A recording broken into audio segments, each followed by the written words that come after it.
네, 오늘 제가 말씀드릴 거는 2023년 1월 언제입니까? 지금이죠. 지금부터 8월까지 약 8개월 동안 여러분의 지금 일생일대의 기회가 있다는 것을 지금 말씀드릴까 합니다. 어쩌면 우리나라 경제 역사상 정말 기가 막힌 순간이 저는 있다고 생각합니다. 그리고 전 세계 경제 역사상 또 기가 막힌 다시 오지 않을 참 오기 힘든 그런 기회가 또 지금이라 생각하고요. 한국암의 역사상 지금까지 또 앞으로 뭐 100년은 잘 모르겠습니다. 지금 글로벌 아메이 그리고 한국 아메이 30주년이 넘었고 글로벌 아메이는 60주년이 넘어가는 이 시점에 한국 아메이는 모르긴 몰라도 한 50년 한국 아메이 50년 역사에서 가장 멋진 기회였다. 가장 최고의 기회였다. 라고 하는 그 순간이 바로 저는 지금이라고 생각합니다. 그 이유를 말씀드리려 합니다. 요즘 경기 어떻습니까? 맞죠. 진짜 안 좋죠. 지금 피부로 많이 느끼시는 분들이 굉장히 많으리라 생각합니다. 나는 빚이 하나도 없어 모르겠다. 그분들은 정말 대단하십니다. 대단하십니다. 근데 참 요즘에 경기 너무 안 좋습니다. 근데 빚이 없는 사람들도 경기가 정말 안 좋다는 거는 진짜 많이 체감하고 계십니다. 소비가 안 되고 있죠. 그죠? 그래서 여러 가지 경기가 안 좋다는 거를 너무 안 좋다는 거를 IMF 때보다 더 안 좋다는 얘기도 많이 나오고 있죠. 그 안 좋은 이유가 참 여러 가지가 있습니다. 지금 뭐 전쟁 이슈도 있고요. 고환율, 그다음에 고물가, 또 뭡니까? 기후 위기, 아까 서두에 말씀드렸던 그 기후 위기 같은 그런 것도 너무 많지만 오늘은 딱 두 가지만 다 설명 못 드리니까 딱 두 가지만 핵심적으로 먼저 첫 번째 말씀드리고 그 뒤에 또 다른 얘기 해드리도록 하겠습니다. 그래서 고금리, 금리가 너무 높습니다. 그리고 지금 그로 인해서 경기 침체가 지금 발생되고 있는데 일단 고금리를 먼저 살펴보자면 금리 너무 많이 올랐죠. 그죠? 금리가 장난하게 올랐습니다. 미국과 우리나라 금리 차이가 역전된 지 한참 됐고 지금 금리의 격차도 너무 많이 벌어져 있습니다. 그때 제가 대구 오픈 미팅 때 말씀드린 것처럼 미국과 우리나라의 금리가 차이 나는 이유는 그때도 말씀드렸듯이 그럴 수밖에 없습니다. 그죠? 왜? 미국은 거의 대부분이 변동금리가 아니라 고정금리입니다. 그러다 보니까 국민들의 대출 금리에 관해서는 다 거의 다 대부분이 고정금리이기 때문에 기준금리를 아무리 올려도 신규 대출건에 한해서만 금리가 변동되기 때문에 금리가 적용되기 때문에 기존에 대출을 받았던 분들은 적용이 안 되는 거죠. 그래서 좀 타격이 덜 할 수도 있는데 우리나라는 80% 이상이 변동금리입니다. 그러다 보니까 기준금리 1%가 오르면 내 대출금리가 지금 바로 1%가 오른다는 거죠. 그래서 지금 굉장히 미국만큼 급격하게 자이언트 스텝, 빅 스텝을 하지 못하고 있는 상황입니다. 그래서 이렇게 격차가 벌어져 있는 미국 외의 다른 나라들도 마찬가지죠. 일본은 약간 좀 번외의 경우이긴 한데 여하튼 그래서 지금 굉장히 지금 금리가 많이 뛰어서 시장이 많이 안 좋습니다. 연끌에서 집을 사셨던 분들 뭔가 연끌에서 또 투자하셨던 분들이 굉장히 지금 심각하죠. 기업 같은 경우도 마찬가지입니다. 기업도 지금 굉장한 긴축을 하고 있습니다. 왜? 기업들 중에서 진짜 빚이 없이 부채 하나 없이 자기 자본만으로 기업을 운영하는 기업은 손에 꼽을 정도로 별로 없습니다. 대표적으로 아메이 회사랑 아메이는 빚이 10원도 없죠. 아메이는 빚이 없습니다. 아메이랑 제가 알기로는 마이크로소프트가 빚이 없습니다. 그 외에는 애플, 구글, 테슬라, 삼성전자도 다 부채가 있습니다. 그 부채를 레버리지를 해서 회사를 키워나가는 거죠. 투자를 하고 키워나가는 겁니다. 근데 그 부채의 그 이자와 그것을 감당해낼 정도의 영업이익이 나오면은 괜찮은데 근데 그 대출 이자가 4%, 5%가 예를 들어서요. 근데 영업이익이 2%입니다. 그러면 손해죠. 그래서 긴축을 할 수밖에 없는 상황입니다. 그 긴축을 할 때 가장 첫 번째 게 뭐예요? 구조 조정입니다. 그래서 이 금리가 높아지니까 기업들도 굉장한 긴축을 지금 단행하고 있고 또한 부동산 시장 어떻습니까? 아주 안 좋죠. 부동산 시장. 부동산 시장을 잠깐 말씀드릴까 하는데 일단은 서울 기준에서 서울에 좀 핫한 지역이 있죠. 네, 은마 아파트입니다. 은마 아파트가 최근에 실거래가 기준에서 제일 그 고점이 어디였냐면요. 26억 30평대 101 제곱미터 여기 30평 기준이죠. 30평 기준에서 원래 고점 26억 3,500에 거래됐었습니다. 근데 이게 최근에 거래된 게 18억 7천에 거래됐습니다. 고점 대비 30%가 빠진 거죠. 근데 이게 무슨 의미냐면 금리가 여기 피봇이라고 적혀있는데 피봇이 뭐냐면 추세 전환이라는 겁니다. 추세 전환. 금리가 인상되고 있는데 이제 금리가 인상되지 않고 금리가 인하되는 거. 금리가 인상되다가 인하되는 거를 피봇됐다 합니다. 피봇. 그러니까 금리가 피봇되지도 않았는데 아직도 금리는 인상 중인데 아직도 인상 중인데도 이렇게 지금 그래 금리 인상이 끝이 나지 않았다는 거죠. 금리 인상이 끝이 안 났는데도 이만큼 빠졌다는 거는 앞으로 더 빠질 가능성이 매우 높다는 것을 보여주고 있습니다. 그래서 부동산 시장 굉장히 안 좋습니다. 그래서 여기에 대해서 더 많은 이야기를 하기가 좀 그러니까 제가 전문가도 아니고요. 여튼 굉장히 분위기가 안 좋다. 앞으로 더 많이 빠질 가능성은 매우 높다. 네, 라는 거. 그리고 자동차 시장 어떻습니까? 자동차 시장이 이거 굉장히 놀라운 건데 불과 몇 달 만에 상황이 너무 많이 바뀌었어요. 보통 자동차 시장 같은 경우는 신차도 신차지만 3개월 전까지만 하더라도 자동차가 없어서 차를 못 샀어요. 그래서 신차를 구매하시는 분들이 그 대기가 너무 길어서 뭐 최소한 뭐 몇 달씩 걸리고 길게는 1년, 2년씩 걸리는 경우가 굉장히 많았습니다. 근데 지금은 바로 즉출됩니다. 웬만한 모델들 다 거의 다. 물론 하이브리드나 전기차 같은 인기 모델은 좀 덜 하겠지만 내연기관 같은 경우는 바로 즉출되는 모델이 굉장히 많습니다. 심지어 그 피가 붙어서 파는 모델 있죠. 새 차가 나오고 그것을 다시 되팔았을 때 피가 붙어서 그러니까 더 금액을 더 붙여서 원래 새 차 가격보다 더 붙여서 재판매하는 그런 경우가 굉장히 많았습니다. 전문 용어로 차테크라죠. 그 차테크의 대표적인 모델이 바로 이 모델입니다. G바겐이라는 거죠. 이 G바겐 요거 어떻게 생긴 아시죠 다들? 네, 이렇게 생긴 벤츠 모델이 있습니다. G63AMG라는 건데 이거는 이제 독일 말로 게렌데 바겐이라는 건데 이게 무슨 말이냐? 바겐이 자동차라는 뜻입니다. 폭스바겐이지 폭스바겐. 폭스바겐은 국민차라는 뜻이에요. 독일 말로. 그러니까 바겐은 자동차라는 뜻. 그러면 게렌데 이거는 오프로드랍니다. 오프로드 차야라는 뜻이에요. 이 차가. 이 차는 이거 오프로드 차야라고 하는 거를 이제 독일 말로 게렌데 바겐. 그거는 이제 G 바겐이라고 하는 겁니다. 이 차 얼마인지 아세요? 이 차가 2억 5천부터 시작해서 한 2억 9천까지 가는 차입니다. 그렇게 못 봤죠? 네, 엄청 비싸요. 거의 아파트 한 채가 돌아다니는 것도 비슷합니다. 이 2억 5천에서 2억 9천까지 하는 한정판 모델은 굉장히 비싸죠. 한정판 모델. 그런 거는 2억 9천까지 합니다.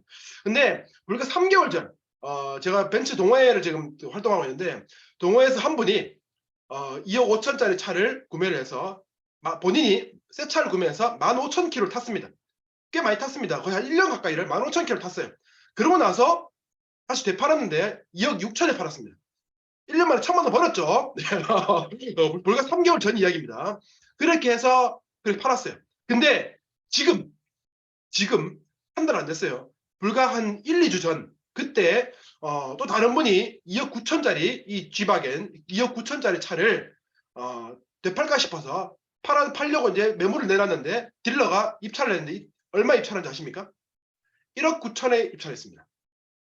2억 9천짜리 차를 1억 9천에 입찰했습니다. 물론 거기에 이 사람이 당장 막 팔고 그러지는 않았겠죠.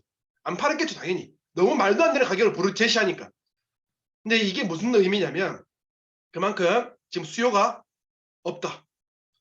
그때는 불과 3개월 전까지만 해도 수요가 더 많았습니다. 근데 지금은 수요가 급격하게 줄어들고 있습니다. 최근에 어떤 분은 카니발 살려고 계약을 넣어놨다가 자기 대기 순번이 300번대인가 뭐 그랬었는데 그래서 한 1년 안에 절대 못 받는다는데 바로 전화 왔답니다. 그 300번 그게 다 취소되면서 계약자들 다 취소되고 내 차례가 왔다. 사실 거냐? 라는 얘기가 왔다고 합니다. 그 정도로 지금 금리가 너무 오르니까 자동차 대출 금리가 자동차도 마찬가지죠. 여러분 진짜 집이나 자동차를 어디 가서 동네 슈퍼 가서 두부 사듯이 얼마예요? 네, 5천만 원요? 네, 5천만 여기 있습니다. 현찰로 바로 주는 사람이 누가 있습니까? 거의 없어요. 어떻게 해서라도 한 50%라도 융자를 띄게 됩니다. 근데 그 융자, 그 이자가 너무 지금 세다 보니까 그걸 꺼려하는 거죠. 그러다 보면 신차 가격이 지금 다 무너지고 있으니까 지금 제조사들은 재고가 너무 많아서 지금 굉장히 골치 아픈 상황. 그러다 보니까 프로모션부터 할인 판매를 굉장히 많이 합니다. 여러분들 한 차를 있으신 분들은 지금 차를 사면은 굉장히 좋습니다. 지금 불과 지난달에 12월 달에 BMW랑 아우디 같은 경우는 1,000만 원씩, 2,000만 원씩 할인을 했어요. 불과 뭐 1억 넘는 차들은 3,000만 원씩 할인한 경우도 있습니다. 그 정도의 할인을 굉장히 많이 합니다. 진짜 미친 할인을 하고 있죠. 근데 그렇게 되니까 중고차 시장도 당연히 방어가 안 되는 거죠. 네. 그렇게 자동차 시장 굉장히 무너지고 있다. 그래서 이렇게 금리가 너무 높아서 돈이 안 돌고 소비가 잘 GDP가 떨어지다 보니까 경기 침체를 말하고 있습니다. 여러분 지금 경기 침체입니까 지금? 아닙니다. 경기 침체는 아직 오지 않았습니다. 그럼 지금 뭐냐? 경기 침체 안 왔다니까요. 그럼 경기 침체 언제 오는가를 보면 경기 침체 시작은 미국 연준 Fed, FED에서 금리 인하를 시작할 때가 진정한 리세션이 경기 침체입니다. 리세션의 경기 침체 시작이다 라고 보시면 좋을 것 같습니다. 왜 그러냐? 금리 인상을 왜 합니까? 금리 인상을. 그때 제가 대구에서도 말씀드린 것처럼 금리 인상을 하는 이유는 물가가 너무 튀어오르고, 물가가 오르는 건 왜 오릅니까? 수요가 많은 것도 있고 돈을 많이 찍어낸 것도 있고 여러 가지 이유가 있겠지만 그 돈을 많이 찍어낸 것과 수요가 너무 센 것과 그런 것들이 굉장히 이슈가 크죠. 그래서 그 수요를 박살내고 돈 찍어낸 거를, 돈 푼 거를 돈을 빨아당기기 위해서 금리를 높여서 돈을 흡수하고 있는 겁니다. 그러니까 연준의 미국 중앙은행 대차 대조표를 축소해 나가고 있는 거죠. 그런데 금리 인하는 그러면 왜 합니까? 금리 인하는 왜 하겠습니까? 경기가 아주 박살이 나고 수요가 너무 안 돌고 경기가 완전 경제가 초토화가 되면 아유 큰일 났다. 이래가 안 되겠다. 해서 금리를 인하하게 되는 겁니다. 우리 코로나 때 어땠습니까? 코로나 딱 터지니까 돈이 안 돌고 사람들이 모두 다 셧다운 되니까 경제가 안 돌아가죠. 그러니까 어떻게 했어요? 금리를 바닥에 붙이고 돈을 양적완으로 돈을 막 찍어냈죠. 막 풀어냈어요. 돈을 막 보조금을 막 주고 그랬습니다. 돈 막 찔러 넣어줬죠. 그죠? 그거는 금리 인하하고 돈을 푼다는 거는 경제가 진짜 아주 최악인 상황인 거예요. 그 말은 뭐예요? 아직 최악이 아니구나. 아직 경제가 최악이 아니라는 말입니다. 그래서 금리를 인하할 때, 금리 인하한다는 거는 지금 경제가 지금 최악이다. 최악이 다다랐다. 그렇게 판단이 됐을 때 금리를 인하합니다. 그래서 진정한 경기 침체는 금리 인하가 시작될 때 경기 침체가 시작이다. 라고 보실 수 있습니다. 그럼 지금 아직까지 경제가 너무 튼튼하다. 라고 지금 판단을 하고 있습니다. 근데 우리는 지금 벌써부터 힘들죠. 앞으로 그러면 최악의 위기는 아직 오지 않았다라는 뜻이 됩니다. 그죠? 그리고 연준은 아까 말씀드린 것처럼 항상 언급해 왔습니다. PCE라고 개인 소비 지출 물가 지수가 있습니다. 이게 지금 최근에 12월 말에 발표한 겁니다. 그게 2022년 11월 PCE가 5.5%였습니다. 소비자 물가 지수가, 개인 소비 지출 물가 지수가. 근데 이거를 얘가 2%가 나올 때까지 우리는 절대 금리를 낮추지 않는다. 라고 한 겁니다. 그러니까 여러분들이 수요가 박살나고 여러분들 경기가 지금보다 더 초토화돼야 금리 인하가 될 거다라고 얘기를 한 작년부터 해왔습니다. 작년 초부터 2022년 초부터 해왔습니다. 여러분 금리가 이렇게까지 오를 거라고 혹시 예상하신 분 있으십니까? 예상을 못했다면 경제를 너무 관심 없으신 분이에요. 금리 인상을 이만큼 할 거라는 것은 작년부터 지속적으로 언급해 왔습니다. 지속적으로 언급해 왔습니다. 근데 이렇게 그래서 미리 대비한 사람들은 대비를 하라는 뜻에서 계속 언급해 왔는데 그거를 무시하고 금리가 막상 인상되고 나서 뜨거 하는 거는 너무 늦은 대응이다. 근데 지금 뭐래요? 경기 침체는 아직 오지 않았다. 더 힘들어질 것이다. 금리는 한두 차례 더 올라갈 겁니다. 지금보다 한두 차례 금리를 더 올릴 것이고 아직 침체는 오지 않았다고 이렇게까지 강조를 하는데도 아유 뭐 좋아지겠지. 안 좋아집니다. 절대 좋아질 일 없습니다. 진짜 이게 그러면 언제 2% 달성할 것인가? 뭐 제가 감히 예상컨대 올해 6월에서 8월쯤 되면은 여기 2% 이게 왜 그러냐면 YOY라고 전년 대비로 항상 이걸 발표하기 때문에 전년 대비로 하면은 아마 큰 이변이 없지 않은 이상은 아마 올해 6월 빠르면 6월 늦어도 8월이면 2%를 달성할 거라고 생각이 듭니다. 개인 소비 지출 물가 지수가. 그렇다면 이때 6월에서 8월 이때 금리 인하가 시작되겠다라고 예측해 볼 수 있죠. 그러면 2023년 6월 여름, 올해 여름 가장 경기 침체 시작이 될 것이고 이때 금리 인하가 시작될 것입니다. 그럼 이때가 뭐예요? 위기의 본격적인 시작입니다. 그래서 최악은 올해 여름부터입니다. 올해 여름부터가 진짜 최악이 시작됩니다. 그래서 제가 말씀드린 것은 늘 얘기하죠. 최악의 위기는 최고의 기회로 작용합니다. 그래서 요거 두 가지 더 먼저 말씀드리고 또 왜 그런지 또 말씀드리자면 지금 2023년도 키워드가 여러 가지가 있지만 그 중에서 딱 두 가지만 제가 말씀드릴게요. 평균 실종과 그다음 교토 3구리라는 단어가 등장했습니다. 평균 실종은 뭡니까? 평균 실종은 부의 양극화를 말합니다. 부가 평균이 없어진다는 거죠. 평균이 없어지고 이게 양극화로 양쪽으로 벌어진다는 뜻입니다. 그죠? 그래서 평범하게 산다는 것은 가난하게 산다는 뜻과 같습니다. 나는 평범하게 산 게 꿈이야. 그거는 이제 앞으로는 올해부터는 그 꿈은 나는 가난하게 살 거야 라고 말하는 것과 같다고 하는 겁니다. 그래서 그리고 교토 3굴 그러니까 왜 이렇게 될까요? 왜 평균이 없어질까요? 네, 앞에 다 말씀드렸어요. 그죠? 네. 그리고 교토 3굴 같은 경우는 토끼도 지금 올해 검은 토끼입니다. 그죠? 검은 토끼. 토끼는 위기를 대비해서 도망갈 구멍을 3개를 판정합니다. 그래서 교토 3굴이라는 게 있는데 이 말은 우리한테 적용하자면 3가지 파이프라인 소득이 있어야 된다라고 하는 것과 같습니다. 3가지 파이프라인이 뭡니까? 그래서 올해부터는 3가지 파이프라인, 3가지의 소득이 없다면 가난해질 수 있다. 라고 하는 게 교토 3굴의 진정한 의미가 되지 않을까라는 생각이 듭니다. 그럼 3가지 파이프라인, 뭐가 있습니까? 우리 보통 이렇게 생각합니다. 오늘 직장 생활하니까 직장 생활하고 내가 투자해서 자영업도 커피숍도 한 개 돌리고 그 다음에 저녁에는 대리운전 뛰고 이렇게 생각하면 3가지 쓰리잡을 껴야 되나? 라고 생각할 수 있는데 그 말이 아니죠. 그 말이 아니라 노동소득, 사업소득, 자본소득 크게 이 3가지가 있어야 된다. 전혀 속성이 다른 소득 파이프라인 3가지가 있어야 된다라고 생각이 듭니다. 그래서 아까 전에 말씀드렸던 이 3가지 파이프라인이 없으면 이 3가지 파이프라인의 유무가 있고 없음이 이제 앞으로 부자와 가난한 자를 구분할 것이다. 그게 부의 양극화, 평균 실종이 될 것이다. 바로 그 핵심이 바로 3가지의 파이프라인입니다.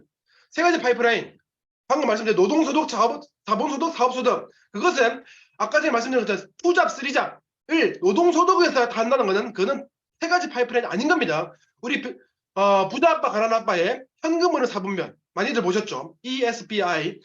그러면 내가 직장생활 하면서 자영업도 하고 그 다음에 대리운전도 뛰고 하는 것은 다 여기 노동소득에 해당하는 겁니다. 그 3가지 파이프라인이 아닌 겁니다. 3가지 파이프라인은 내가 노동소득, 직장생활이나 자영업을 하면서 사업가로서 사업소득이 있어야 됩니다. 사업소득은 뭡니까? 여기에 있는 시스템이 일을 해서 여기는 내가 일을 해서 돈을 벌죠. E와 S는 여기는 B는 시스템이 일을 해서 돈을 법니다. 시스템이 일에 돈을 갖다 줍니다. 그게 바로 사업소득입니다. 그죠? 내가 만약에 자영업을 하는데 나도 자영업하는데 나도 그 사업소득인데 사업소득에 들어가는데 그거는 내가 일을 하는 거면 S입니다. 근데 내가 일을 안 해도 내가 셧다운을 안 올려도 돈이 들어오는 그런 회사를 갖고 있다. 그런 시스템을 갖고 있다. 그건 사업소득입니다. 그 사업소득이 있고 또 자본소득이 있어야 된다. 이 3가지 전혀 다른 속성의 소득이 3가지가 필요하다라는 게 바로 진정한 교토 3굴의 의미다. 자, 그러면 우리가 이쪽으로 넘어가는 겁니다.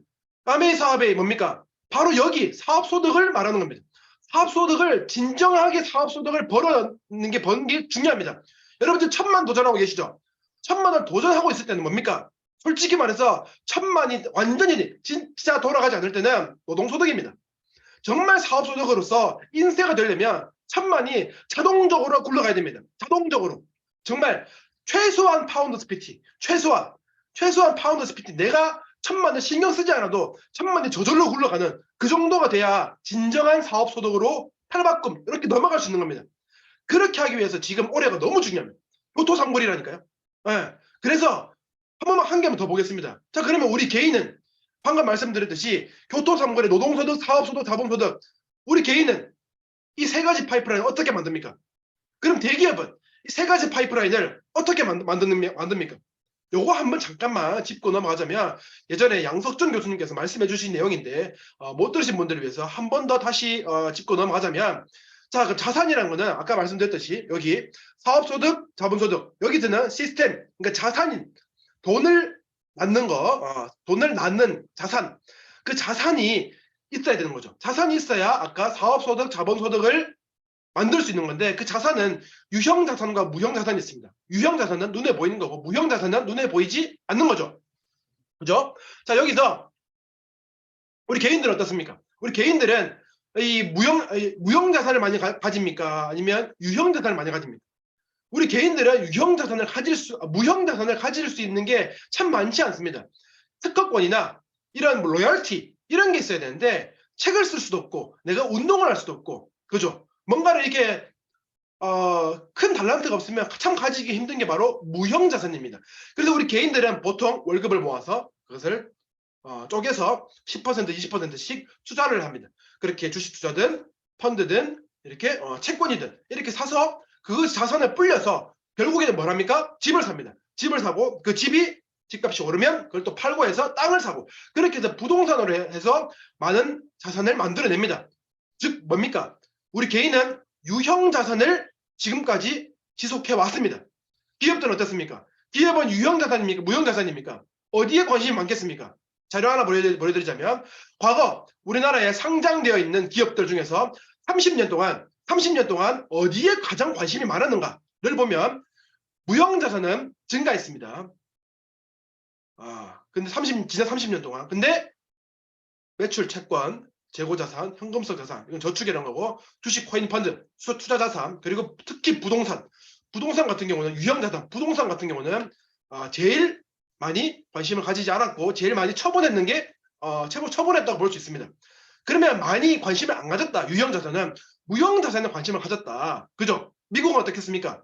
미국도 마찬가지입니다. 미국은 더합니다. 미국에서 가장 크다고 할 수 있는 그런 S&P 500 미국에서 500대 기업이 지난 수십 년 동안 무형자산의 퍼센트가 지난 75년도에는 17%였는데 지금은 90%입니다. 무려 유형자산을 줄이고 무형자산을 대부분 다 차지했습니다. 그러면 결국은 뭐예요? 기업들은 유형자산이 아니라 무형자산에 관심을 가지고 하는구나. 우리 개인도 나도 무형자산 갖고 싶습니다. 하지만 무형자산을 가질 수 있는 방법이 없습니다. 특허를 낼 수도 없고 방법이 없어요. 그죠? 그래서 못하는 겁니다. 기업들은 이게 더 돈이 되기 때문에 무형자산을 가진 게 아니겠습니까? 그죠? 자 그러면 기업들은 무형자산을 선택을 했고 그 중에서도 기술자산이 있고 고객자산이 있는데 이 고객자산이 뭐냐면 이 기술자산은 그 회사의 아까 방금 말씀드렸던 특허나 그런 로열티를 말하는 거죠. 그리고 고객자산은 그 회사가 갖고 있는 고객층, 관계자산, 다른 말로 브랜드 자산이라고 합니다. 이걸 조금만 더 말씀드리면 애플 같은 경우 여기 혹시 애플 쓰시는 분들 계시죠? 애플 쓰시는 분들은 절대 삼성을 쓰지 않습니다. 애플 쓰는 사람들은 애플 워치, 그 다음에 콩나물, 이게 이어폰, 그리고 콩나물, 그 다음에 맥북, 아이폰 이렇게 애플의 생태계를 다 활용합니다.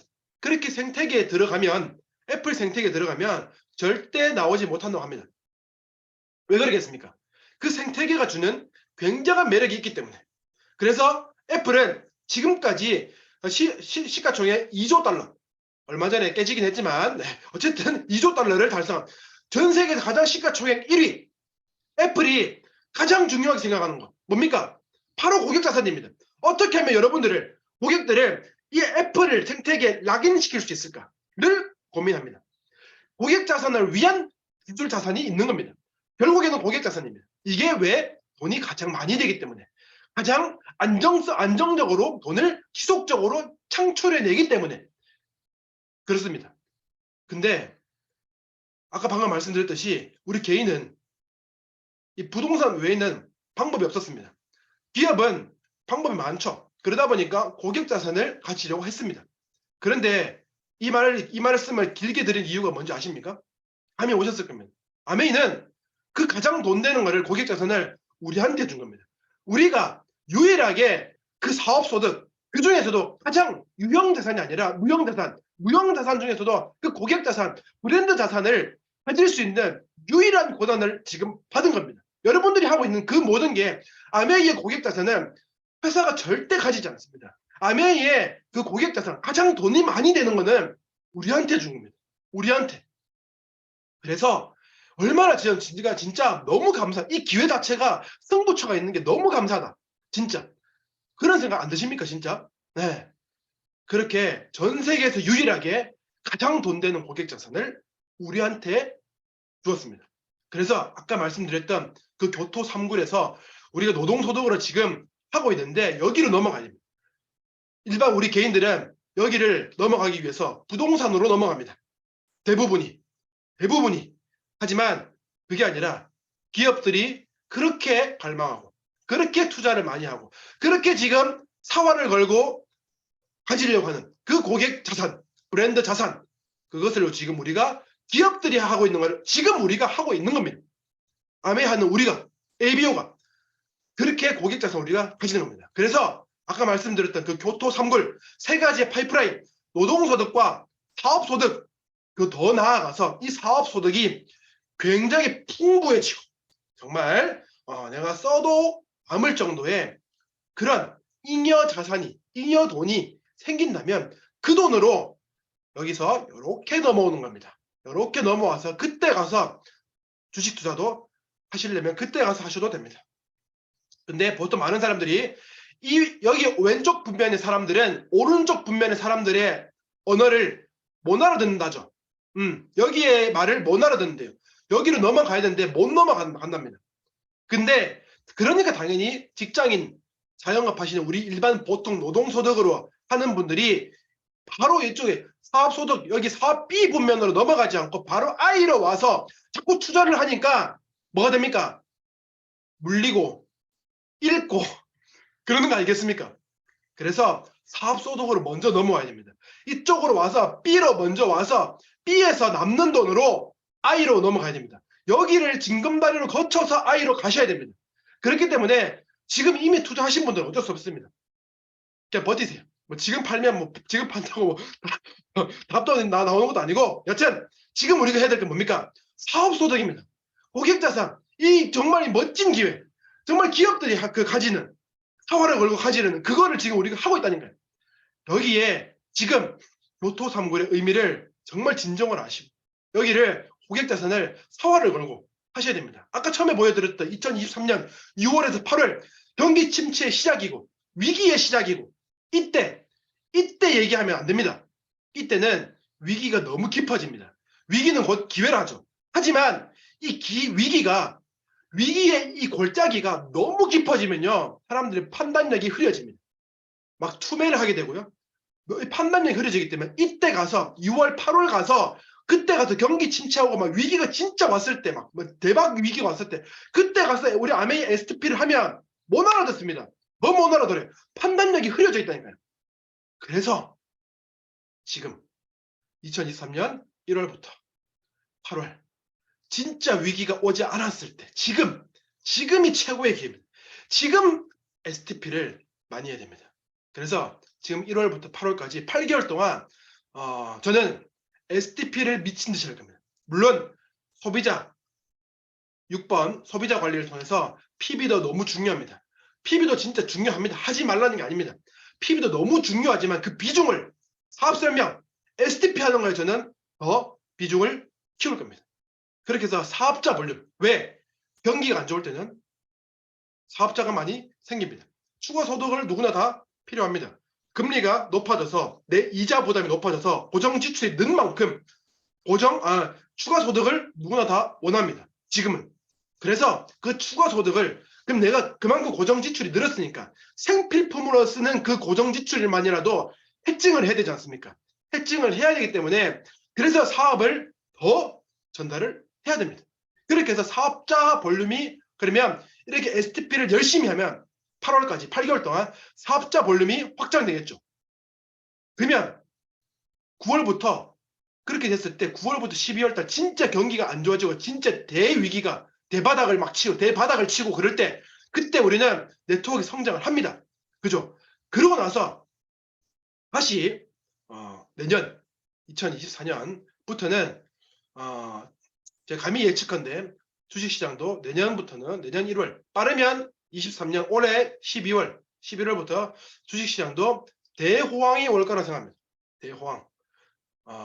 근데 주식은 항상 선반영입니다. 주식이 선반영되고 주식시장이 가격이 폭등하고 주식이 막 오르면 실물 경제는 한 최소한 6개월 뒤에 반영됩니다. 주식은 항상 기대 심리로 선반영하는 거니까. 그렇게 되면 내년 여름은 2024년 6월 내년 여름은 어떻겠습니까? 만약 진짜 실제로 2024년 1월부터 혹은 2023년 12월부터 주식시장이 대호황을 맞이해서 미친듯이 코로나 때 미친듯이 올랐죠. 코로나 그때 막 양적 완화했을 때 그때처럼 미친듯이 막 올라온다면 그러면 실물 경제에서는 어떻겠습니까?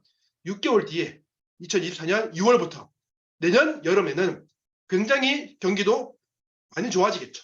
그때는 어떻게 됩니까? 사람들이 소비를 많이 하게 됩니다. 소비를 많이 하게 되면 매출이 늘어나겠죠.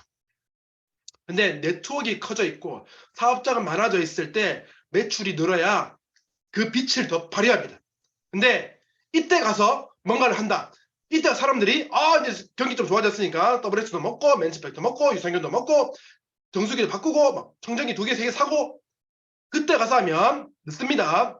지금 사업자를 통해서 정말 네트워크를 확장시키고 그렇게 됐을 때 경기가 안 좋을 때 사업자가 늘고 그렇게 확장되어 있는 상황에서 경기가 좋아지면 매출이 확 뛰고 이렇게 되면 어떻게 되겠습니까?